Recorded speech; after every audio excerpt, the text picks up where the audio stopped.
ನಮಸ್ಕಾರ. ಇದು ಈ ಕ್ಷಣದ ಪ್ರಮುಖ ಸುದ್ದಿ. ಬೆಂಗಳೂರಿನಲ್ಲಿ ಮಹತ್ತರವಾದ ಧಾರ್ಮಿಕ ಮತ್ತು ಸೌಹಾರ್ದತೆಯ ಸಮಾವೇಶಕ್ಕೆ ವೇದಿಕೆ ಸಿದ್ಧವಾಗಿದೆ. ಹೌದು, ಸಿಲಿಕಾನ್ ಸಿಟಿ ಬೆಂಗಳೂರಿನಲ್ಲಿ ಜುಲೈ 4, 2026 ರಂದು ಭವ್ಯವಾದ 14ನೇ ಅಜ್ಮತ್ ಎ ಅಹ್ಲೆ ಬೈತ್ ಕಾನ್ಫರೆನ್ಸ್ ಆಯೋಜಿಸಲಾಗಿದೆ. ಈ ಕುರಿತು ಆಯೋಜಕರು ಇಂದು ಪತ್ರಿಕಾಗೋಷ್ಠಿಯನ್ನು ನಡೆಸಿ ಸಂಪೂರ್ಣ ವಿವರಗಳನ್ನು ಹಂಚಿಕೊಂಡಿದ್ದಾರೆ. ಜ್ಞಾನ, ಇಮಾನ್, ನಂಬಿಕೆ ಮತ್ತು ಇತ್ತೆಹಾದ್ ಒಗ್ಗಟ್ಟು ಎಂಬ ಉದಾತ್ತ ಧ್ಯೇಯವಾಕ್ಯದೊಂದಿಗೆ ಈ ಬೃಹತ್ ಇಸ್ಲಾಮಿಕ್ ಸಮಾವೇಶವು ನಡೆಯುತ್ತಿದೆ. ಈ ಮಹಾಸಭೆಗೆ ನೊಬೆಲ್ ಅತಿಥಿಯಾಗಿ ಸೈಯದ್ ಮೊಹಮ್ಮದ್ ನೂರ್ ಮಿಯಾನ್ ಸಾಹೇಬ್ ಅವರು ಆಗಮಿಸಲಿದ್ದಾರೆ. ಸ್ಥಳ ಮತ್ತು ಸಮಯದ ವಿವರ: ಬೆಂಗಳೂರಿನ ವಸಂತ ನಗರದಲ್ಲಿರುವ ಪ್ರಸಿದ್ಧ ಅಂಬೇಡ್ಕರ್ ಭವನದಲ್ಲಿ ಈ ಕಾರ್ಯಕ್ರಮವು ಜುಲೈ 4 ಶನಿವಾರದಂದು ಜರುಗಲಿದೆ.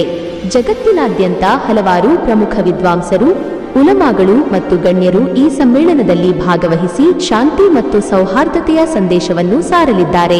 ಆಯೋಜಕರು ನಾಡಿನ ಎಲ್ಲಾ ಜನತೆಗೆ ಈ ಕಾರ್ಯಕ್ರಮಕ್ಕೆ ಪ್ರೀತಿಯ ಆಹ್ವಾನವನ್ನು ನೀಡಿದ್ದಾರೆ. ಅಲ್ಹಮ್ದುಲಿಲ್ಲಾ, ಕರ್ನಾಟಕ ರಾಜ್ಯದ ಹೆಸರಾಂತ ಸಂಸ್ಥೆ ಸೈಯದ್ ಝೈನಬ್ ಎಜುಕೇಷನ್ ಫೌಂಡೇಶನ್ ಇದರ ಅಧ್ಯಕ್ಷರು ಮತ್ತು ಸಂಸ್ಥಾಪಕರು ಅಲಿ ಜನಾಬ್ ಡಾಕ್ಟರ್ ಅತೀಕ್ ಅಹಮದ್ ಅಂತ ನನ್ನ ಬಳಿ ಕೂತವ್ರೆ. ಇವರ ಮಾರ್ಗದರ್ಶನದಲ್ಲಿ ಮಾನವ ಸೇವೆಗಾಗಿ 15 ವರ್ಷದ ಹಿಂದೆ ಈ ಸಂಸ್ಥೆಯನ್ನು ಕಟ್ಟಲಾಗಿತ್ತು. 15 ವರ್ಷದಿಂದ ಈ ಭಾರತೀಯರಿಗೆ, ಹಿಂದುಳಿದ ಜನಗಳಿಗೆ ಏನು ಅವಶ್ಯಕತೆ ಇದೆ, ನಮ್ಮಿಂದ ಏನು ಮಾಡೋಕ್ಕೆ ಸಾಧ್ಯ ಆಗುತ್ತೆ, ಈ ರೀತಿ ಆಲೋಚನೆ ಮಾಡ್ತಕ್ಕಂಥ ವ್ಯಕ್ತಿ ಅಲ್ಲ ಅತೀಕ್ ಅಹಮದ್ರವರು. ಯಾಕೆ ಇವ್ರ ಹೆಸರು ಹೇಳ್ತೀನಂದರೆ, ಈ ದೇಶದಲ್ಲಿ, ಈ ನಗರದಲ್ಲಿ ಸುಮಾರು ಜನ ಇದ್ದಾರೆ. ಆಸ್ತಿ, ಅಂತಸ್ತು, ರಾಜಕೀಯ ಶಕ್ತಿ ಇರ್ತಕ್ಕಂಥ ಜನ ಬೇಕಾದಷ್ಟು ಜನ ಇದ್ದಾರೆ. ಆದರೆ ಇವರು ಈ ರಾಜ್ಯಕ್ಕೆ ಒಂದು ಮಾದರಿ ಅಂತ ಹೇಳಿ ಈ ಸಂದರ್ಭದಲ್ಲಿ ಹೇಳಕ್ಕೆ ಇಷ್ಟಪಡ್ತೀನಿ. ಯಾಕಂದರೆ ಇವ್ರಿಗೆ ಡಾಕ್ಟರೇಟ್ ಪದವಿ ಕೊಟ್ಟವ್ರೆ. ಇವರ ಶ್ರೀಮತಿ ಅವರಿಗೆ ರಾಜ್ಯದ ಮುಖ್ಯಮಂತ್ರಿಗಳು ರಾಜ್ಯ ಪ್ರಶಸ್ತಿಯನ್ನು ಕೊಟ್ಟಿದ್ದಾರೆ. ಯಾಕೆ ಕೊಟ್ಟಿದ್ದಾರೆ? ಇವರು ಮಾಡ್ತಕ್ಕಂಥ ಒಂದು ಸಮಾಜ ಸೇವೆ ಅದನ್ನು ನೋಡಿ ಗುರುತಿಸಿ ಕೊಟ್ಟಿರ್ತಕ್ಕಂಥ ವಿಚಾರ. ಇದೆಲ್ಲ ಯಾಕೆ ಹೇಳ್ತೀನಿ ಅಂದರೆ, ಇವತ್ತು ಏನು ಆಸ್ತಿ ಅಂತಸ್ತು ನಮ್ಮ ಹತ್ರ ಇದೆ, ಇದು ನಮ್ಮದಿಲ್ಲ. ನಮ್ಗೆ ಎಷ್ಟು ಬೇಕೋ ಅಷ್ಟು ಇಟ್ಕೊಂಡು ಇತರ ಬಡವರು, ಅನಾಥರು ಇಂಥವ್ರಿಗೆ ಕೊಡಬೇಕು. ನಾವು ಬರೋವಾಗ ಏನು ತೊಗೊಂಬರಲ್ಲ, ಹೋಗುವಾಗ ಏನು ತೊಗೊಂಡು ಹೋಗಲ್ಲ. ಅದರಿಂದ ಒಂದು ಭಾಗವನ್ನು ಈ ಪ್ರಪಂಚದಲ್ಲಿರ್ತಕ್ಕಂಥ ಜನಗಳಿಗೆ, ಬಡವರಿಗೆ, ದೀನ ದಲಿತರಿಗೆ ಕೊಡಬೇಕು ಅನ್ನೋ ಒಂದು ಎಲ್ಲ ಧರ್ಮದಲ್ಲಿದೆ. ಇಸ್ಲಾಂ ಧರ್ಮ ಮಾತ್ರ ಇಲ್ಲ, ಎಲ್ಲ ಧರ್ಮದಲ್ಲಿದೆ. ಅದನ್ನು ಪಾಲಿಸ್ಕೊಂಬರ್ತಕ್ಕಂಥ ವ್ಯಕ್ತಿ ಅತೀಕ್ ಅಹಮದ್ ಅಂತ ಈ ಸಂದರ್ಭದಲ್ಲಿ ಹೇಳಕ್ಕೆ ಇಷ್ಟಪಡ್ತೀನಿ. ಮತ್ತಿತರರು ಯಾರಿದ್ದಾರೆ, ದೇವರು ಯಾರಿಗೆ ಕೊಟ್ಟಿದ್ದಾನೆ, ಅವರು ತಾವು ಮುಂದೆ ಬಂದು ತಾವು ಏನು ತಗೊಂಡೋಗಲ್ಲ, ತಾವು ಮಾಡಿದ್ದೆಲ್ಲ ಇನ್ನೊಬ್ರು ತಿಂತಾರೆ. ಇದು ಇತಿಹಾಸ ಇದೆ. ಅದರಿಂದ ತಾವು ಕೂಡ ಬಡವರಿಗೆ, ಅನಾಥರಿಗೆ ತಮ್ಮ ಕೈಯಲ್ಲಾದಷ್ಟು ಸಹಾಯ ಮಾಡಿ ಅಂತ ಈ ಸಂದರ್ಭದಲ್ಲಿ ಕೇಳ್ತೀನಿ. ಮತ್ತು ಈ ಬರೋ ಶನಿವಾರ ಅಜ್ಮತ್ ಅಹ್ಲೆ ಬೈತ್ ಸಮ್ಮೇಳನ ಇದೆ, ರಾಷ್ಟ್ರ ಮಟ್ಟದ ಸಮ್ಮೇಳನ. ಅಜ್ಮತ್ ಅಹ್ಲೆ ಬೈತ್ ಅಂದರೆ ಏನು?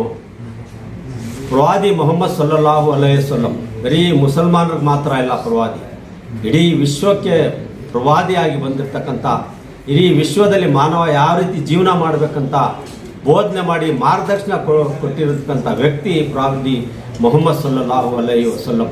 ಅವರ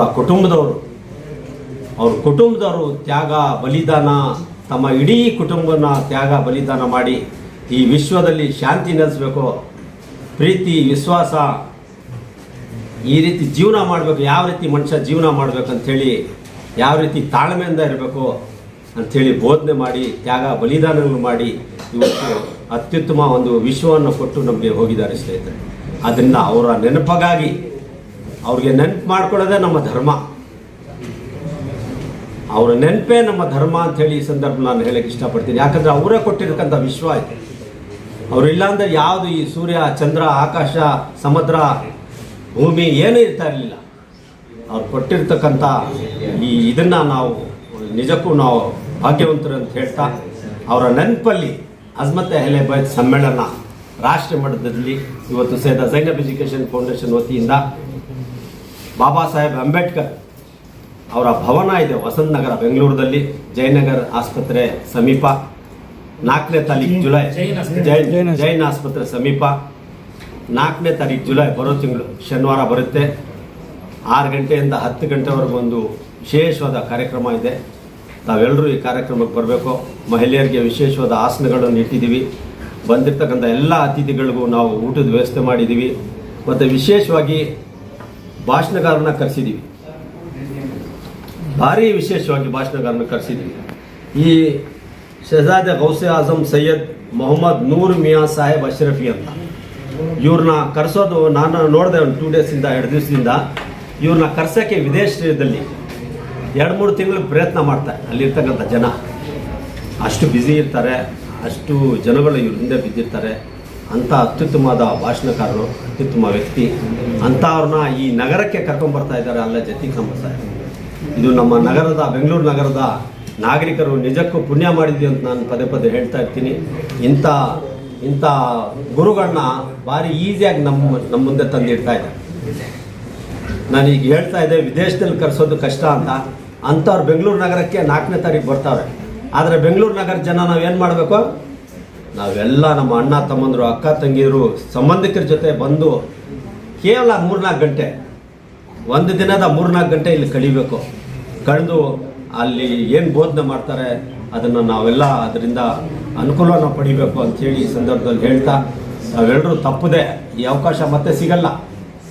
ಮತ್ತು ಅವರೇ ಕರೆಸ್ಬೇಕು. ಈ ನಗರದಲ್ಲಿ ಬೇರೆಯವ್ರು ಕರೆಸೋದು ಕಷ್ಟ ನಾನು ನೋಡ್ದಂಗೆ. ಹಾಗಾಗಿ ತಾವೆಲ್ಲರೂ ನಮ್ಮ ಅಣ್ಣ ತಮ್ಮಂದರು, ಅಕ್ಕ ತಂಗಿರು, ಕುಟುಂಬದ ಸಮೇತ, ಮಹಿಳೆಯರು, ಮಕ್ಕಳು ಎಲ್ಲರ ಸಮೇತ ಬಂದು ಅಂಬೇಡ್ಕರ್ ಭವನದಲ್ಲಿ 6 ಗಂಟೆಗೆ 4ನೇ ತಾರೀಕು ಶನಿವಾರ ಬರುತ್ತೆ.